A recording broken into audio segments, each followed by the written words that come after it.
few weeks I was in Rotterdam. I went to the ClassicalNext conference. The ClassicalNext conference was in its 5th year. Fantastic conference, recommended to everybody.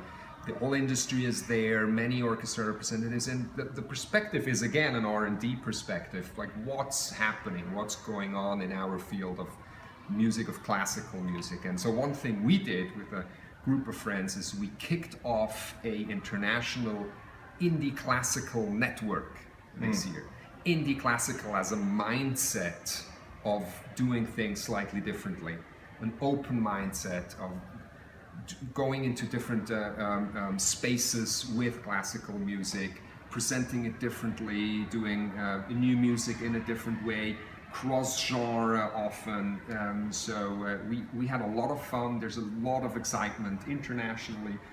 We have people from New World Symphony in Miami, from Manchester Camerata, from Tallinn Music Week, Estland, Musica Strana, Brazil, Classical Music Rave, Amsterdam, all joining forces and thinking about how we could help this emerging movement really build up steam and build up momentum. And of course, tonhalleLATE is a prime and one of the biggest and most successful examples of exactly that mindset and that spirit. It is. Interestingly, you said trying to do things slightly different in the future. The fact is that they were done slightly different in the past. Right. If you went and saw the first performance of Beethoven's Ninth Symphony, people were clapping in the middle of the movements. They were repeating sections of the movement. It wasn't quite the way we might think it was, and it doesn't have Very to good be. point. Very good point.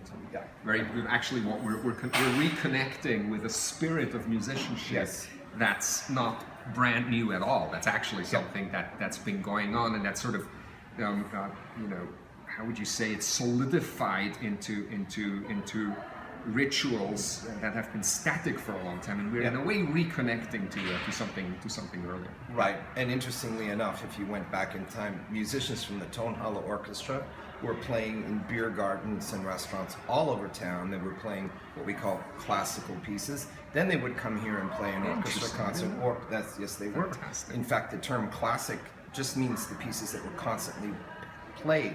Out over time, Mozart, Haydn, Beethoven, Bach was played all the time, but the name classic didn't really originate until the late 19th century. Right. Beethoven never heard the term, Mozart never heard the term.